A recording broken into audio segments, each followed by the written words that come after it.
अस्सलामु अलैकुम वरहमतुल्लाहि वबरकातुह। उम्मे उज़ैर वॉइस में आपका खैर मकदम है। एक था बादशाह, उसे शिकार खेलने का बहुत शौक था। हर दूसरे तीसरे दिन अपने अमीरों और वजीरों के साथ आसपास के जंगलों में चला जाता और हिरन, हिरनियों और दूसरे जंगली जानवरों का शिकार खेला करता। उस बादशाह को घोड़े पालने का भी बहुत शौक था। जहाँ कहीं भी कोई चालाक और फुर्तीला घोड़ा उसे नजर आ जाता, झट उसके मालिक से सौदा तय कर लेता और उसे मुंह मांगी कीमत देकर घोड़ा खरीद लिया करता। एक दिन करना खुदा का क्या हुआ कि उस बादशाह के दरबार में अरब के एक मुल्क से घोड़ों का एक सौदागर आया। झुककर आदाब बजा लाया और अर्ज की, हुजूर आलम पनाह, गुलाम एक घोड़ा लाया है, आप उसे देखकर जरूर खुश होंगे। ऐसा फुर्तीला घोड़ा कि पल भर को उसके पांव जमीन पर नहीं टिकते। आँख के एक इशारे पर हवा से बातें करने लगता है। लेकिन हुजूर, उस घोड़े में एक नुक्स भी है। ये मिजाज का बहुत कड़वा है, बद कुत्ता बहुत ज्यादा है, किसी को भी अपने पास आसानी से फटकने नहीं देता। हर वक्त दुलतियाँ चलाया करता है, हत्ता कि वो अपने साई से भी बिदक जाता है।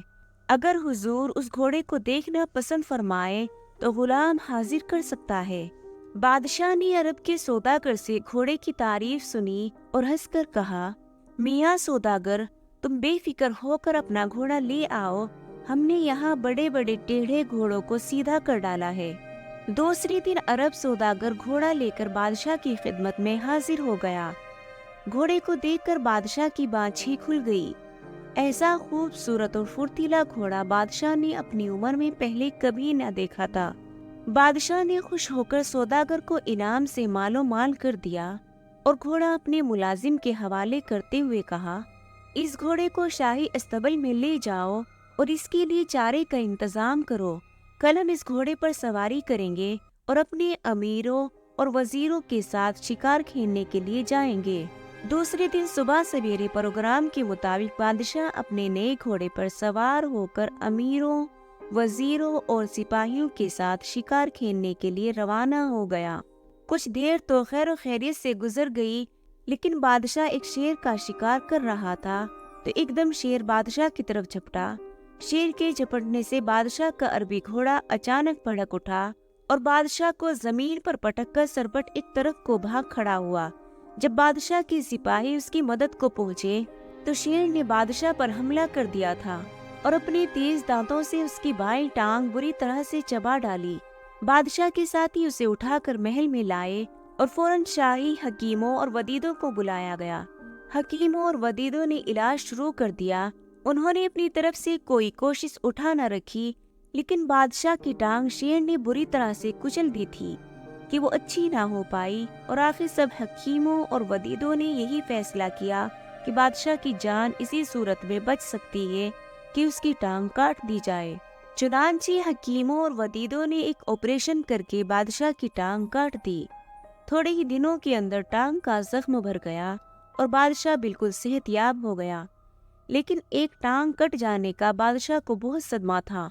अब हर वक्त उदास और गमगीन रहने लगा था। अब उसने शिकार पर जाना भी छोड़ दिया था।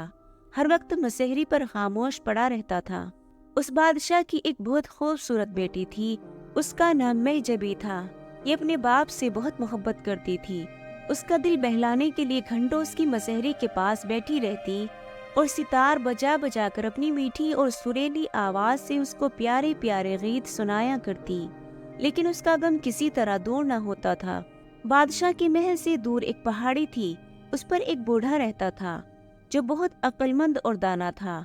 दूर दूर से लोग उसके पास आते और अपनी मुसीबतें बयान करते और ये दाना आदमी उनको बहुत मुफीद मशवरे देकर उनकी ज़रूरतें पूरी किया करता। एक दिन बादशाह के वजीरों ने आपस में बैठकर सलाह मशवरा किया और इस नतीजे पर पहुंचे कि इस बूढ़े को बुलाना चाहिए, शायद ये बादशाह का गम दूर कर सके। जब बूढ़ा बादशाह के सामने हाजिर हुआ तो बादशाह ने उसे इज्जत से अपने पास बिठाया और कहा, बड़े मियाँ, तुम मेरे मुल्क में सबसे ज्यादा दाना और अक्लमंद हो। अगर तुम किसी तरह मेरा गम दूर कर दो तो मैं तुमको अपनी आधी बादशाहत दे दूंगा और अपनी बेटी की शादी भी तुमसे कर दूंगा। बूढ़े ने मुस्कुरा कर बादशाह से कहा, हुजूर, मैं पहाड़ी पर एक छोटी सी कुटिया में रहता हूँ। मैं तख्त और ताज लेकर क्या करूँगा? मेरी उम्र इस वक्त तकरीबन 80 बरस के करीब हो चुकी है और शहजादी अभी जवान है। भला बूढ़े और जवान का कभी साथ हुआ है?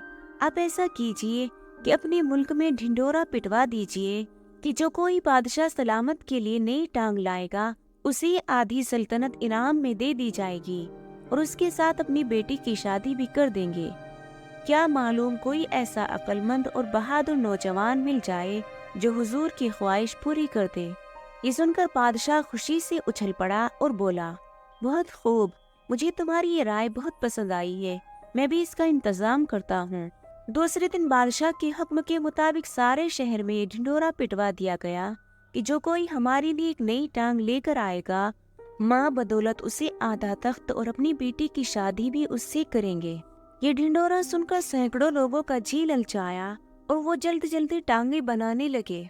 चंद दिन बाद सैकड़ों लोग मसनूई टांगे लेकर बादशाह के महल के सामने आ जमा हुए और लगे एक दूसरे को धक्के देने और चिल्ला चिल्ला कर कहने लगे, बादशाह सलामत, टांग हाजिर है। हुजूर, मैंने बहुत अच्छी टांग बनाई है, आपको यकीनन पसंद आएगी। हर शख्स की यही कोशिश थी कि मैं सबसे पहले बादशाह के सामने पहुंचूं और अपनी बनाई हुई टांग पेश करके बहुत सा इनाम इकराम हासिल कर सकूं। लोगों ने इतना शोर और गुल मचा रखा था कि कान पड़ी आवाज सुनाई न देती थी। महल के दरोगा ने उन्हें जबरदस्त डांट पिलाई और कहा, अगर तुम लोग चुप न होगे तो मैं अभी तुम सब लोगों के सर उड़ा दूंगा। आखिर बादशाह ने हुक्म दिया है, उन्हें एक एक करके हमारे सामने लाओ।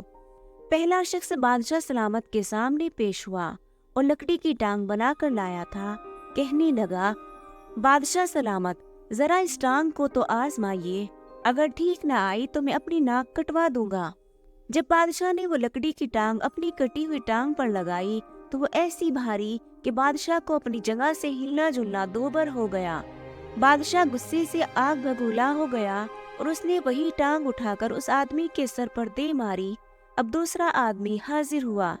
ये टीन की बनी हुई टांग लाया था। देखने में तो ये टांग बहुत खूबसूरत थी, लेकिन जब बादशाह ने उसे अपनी कटी हुई टांग के ऊपर लगाया तो वही फंस कर रह गई।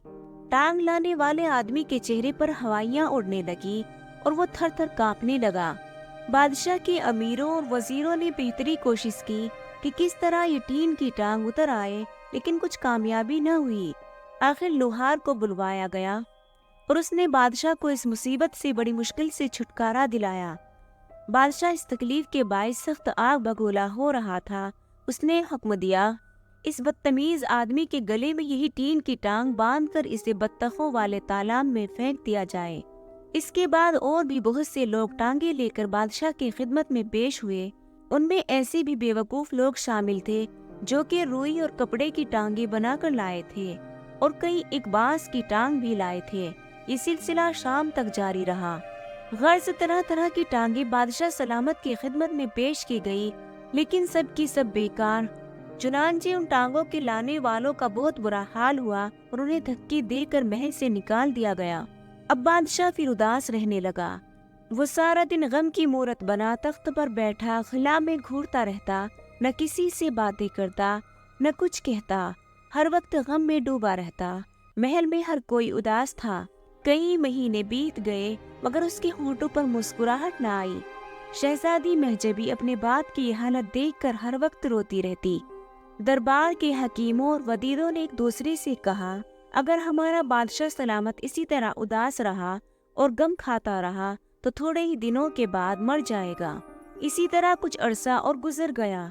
एक दिन बादशाह के दरबार में बहुत खूबसूरत नौजवान शहजादा हाजिर हुआ और बादशाह सलामत से मिलने की ख्वाहिश जाहिर की। बादशाह ने उस नौजवान को अपने पास बुलवाया और आने की वजह दरियाफ्त की। उसी वक्त बादशाह की बेटी महजबी भी अपने बाप के पास ही एक छोटे से खूबसूरत तख्त पर बैठी थी। वो खूबसूरत शहजादी की तरफ देखकर मुस्कुराने लगी। शहजादी ने भी शहजादी को बड़ी मोहब्बत भरे अंदाज से देखा और मुस्कुराने लगा। शहजादी शर्मा गई। शहजादी ने कहा, बादशाह सलामत, इस गुलाम को आपकी दुख दर्द का सब हाल मालूम है और मैंने आपकी उदासी और गम का राज भी मालूम कर लिया है। आप इसी वक्त अपने तमाम अमीरों और वजीरों को अपने पास बुला लें। उस वक्त मैं हुजूर की खिदमत से सचमुच की टांग पेश करूंगा। वो लकड़ी, टीन, कपड़े या रुई की ऐसी वाहियात टांग नहीं होगी, बल्कि खून और गोश्त की बनी हुई टांग होगी। बादशाह सलामत की आंखें शहजादी की बात सुनकर खुशी से चमक उठी। कहने लगा, ए नौजवान, क्या तुम सचमुच कहते हो? शहजादी ने कहा, हाथ कंगन को आरासी क्या है, कल इसी वक्त दरबार में हुजूर अपनी आंखों से ये देख लेंगे। ये कहकर शहजादे ने बड़े अदब के साथ झुककर बादशाह को सलाम किया और तेजी से दरबार से बाहर चला गया। दूसरे दिन बादशाह ने अपने सब अमीरों और वजीरों को दरबार में जमा कर लिया। बादशाह की बेटी महजबी भी कल की तरह आज भी उसके पास एक छोटे से तख्त पर बैठी थी। सब लोग बहुत बेसब्री से शहजादी का इंतजार करने लगे। थोड़ी देर बाद नौजवान शहजादा दरबार में दाखिल हुआ। उसके हाथ में एक लंबा सा लकड़ी का बॉक्स था। वो बादशाह के तख्त के पास घुटनों के बल बैठ गया और कहने लगा, लीजिए बादशाह सलामत, यही वो खून और गोश्त की बनी हुई टांग है जिसका कल मैंने आपसे वादा किया था। ये कहकर उसने लकड़ी का बक्स खोला और एक हिरन की टांग निकाल कर बादशाह के सामने पेश की। तमाम दरबार पर सन्नाटा छा गया। अमीरों और वजीरों के चेहरे पर हवाइयां उड़ने लगी। बादशाह का चेहरा गुस्से से सुर्ख हो गया। उसने शहजादे की तरफ कहर भरी नजरों से देखा और फिर अचानक एकदम उसका सारा गुस्सा उतर गया। उसने जोर से एक कहकहा लगाया। ये देखकर दरबार के लोग पहले तो बहुत हैरान हुए, मगर जब उन्होंने बादशाह को हंसते देखा तो वो भी सब हंसने लगे। और महजबी का तो यह हाल था कि हंसी के मारे दोहरी हुई जा रही थी। बादशाह ने कहा, ए नौजवान शहजादे, तुमने जिस होशियारी और अक्लमंदी से मुझसे शर्त जीती है, मैं उसकी दाद देता हूँ। अब मैं कभी गमगीन न रहूंगा। कल शहजादी से तुम्हारी शादी होगी। दूसरे दिन शहजादे और महजबी की शादी हो गई। उस रोज बादशाह ने अपने सब अमीरों और वजीरों की धूमधाम से जियाफत की और बादशाह, महजबी और शहजादे ने वो हिरन की टांग खूब मजे ले लेकर खाई। दोस्तों, उम्मीद है कि ये कहानी आपको अच्छी लगी होगी। अगर आपको ये कहानी अच्छी लगी है तो प्लीज़ मेरे चैनल को सब्सक्राइब करें, लाइक और शेयर करें। शुक्रिया।